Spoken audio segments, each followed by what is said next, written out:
why would it be at all interesting to you to sit there and say, oh, let me go back 12 billion years further and see if I can figure out why the universe exists? Oh, come on. Because it's a head masher.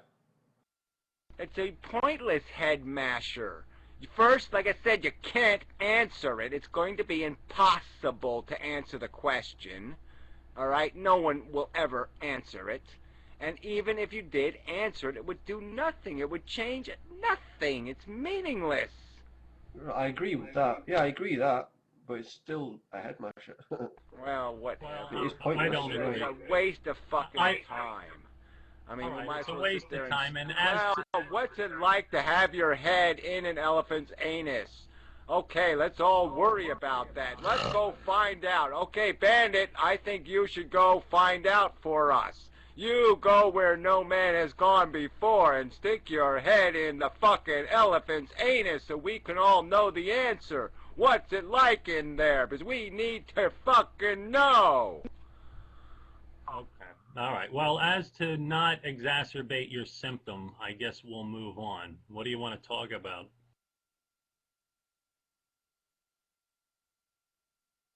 The best answer was, as somebody wrote, I think it was Rami 111. He's expendable. Yeah, we just call him Probe from now on. Yeah, we just change his name to Probe. Just send the Probe.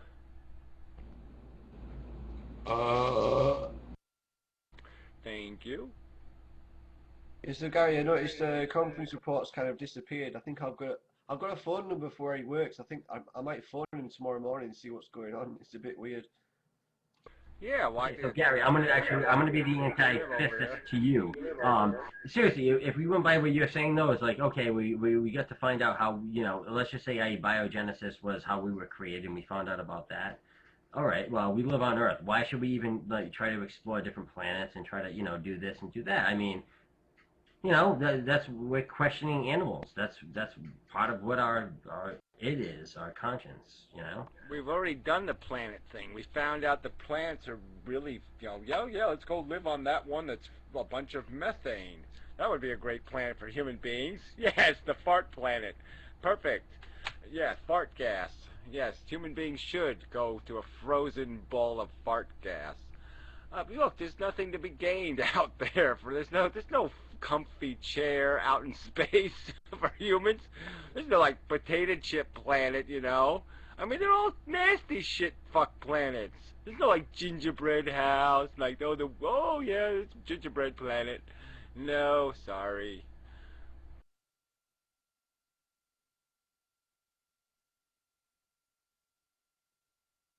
Well, I had an interesting subject. There was two very credible university studies out in the past 2 weeks that had a conclusion of that people who drink a lot tend to live longer than those who abstain from alcohol.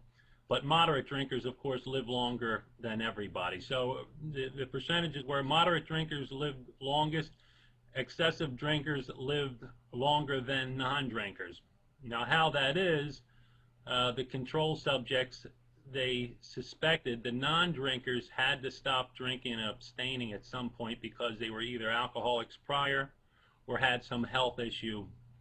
But even taking that into consideration, the severe drinkers still live longer than the non-drinkers, and I fail to see why. You have to back that one up. I mean, that doesn't jive with anything I've heard. So, I mean, just because partly the heavy drinkers tend to get, they do get into a lot of accidents, and so right there, that's gonna, hurt their numbers, and yeah, it doesn't sound right. I mean, I've known a lot of heavy drinkers, and they are dead. Okay, I mean, so they're dead. They didn't, cirrhosis. They're dead. Right. Well, what may account for it is the spectrum of severe drinking. Some people, because a binge in the scientific world is considered 5 drinks or more. in one night. So, you know, if you got people they consider binge drinkers, severe drinkers who are drinking 6 or 7 beers a night, a lot of people can handle that and still get the beneficial effects of the alcohol. So perhaps that's, you know, in their lives the issue. I'll give you my as a professional so that's drinker. going to be a heart disease issue. Yeah, like, well, yeah, the drinkers I knew, heavy drinkers drink vodka. You know, they don't drink beer. I mean, they drink hard liquor. yeah, that's the shit that fucking does it to you. You start hitting the hard stuff that's like 50, 52% alcohol. I mean, I drink shit beers that's like 3% alcohol. I can drink 20 of these, and that's like 2 glasses of vodka. I mean, the people that drink the hard shit, those are the guys that are, you know, go to Russia and let's see what their life expectancy is. Yeah, but whatever. I'm just saying, I have to see this survey. I mean, I just don't. These numbers just don't. This doesn't sound right. I'm just saying, my personal experience makes it sound, when I think about it, even more wrong. Because, like I said, when I'm thinking about everyone I've known, every single one of them I've known has not made it to 60.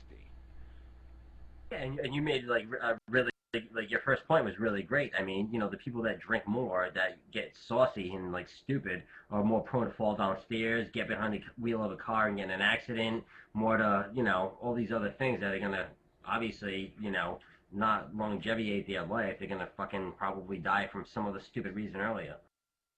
Yeah, they're more likely to smoke. They're more likely to have all these other habits that are not going to be healthy. So, I mean, and they're going to be like eating salads and stuff. You know, I mean, they're going to be eating like, you know, chocolate sauce on Twinkies.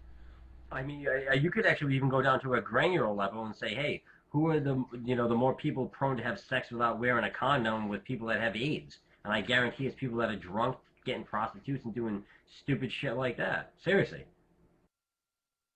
Yeah, I'm just saying it's probably a dead subject because we'd have to see the source. The Yeah, well, alcohol industry. I'll get the link on that. Yeah, it's Smirnoff Inc. Right, Smirnoff University study. Anyway, but one of the speculations was it was shown on the graph that the spouses of alcoholics tended to be teetotalers. They tended to abstain from alcohol for whatever reason, maybe as a balance to their spouse.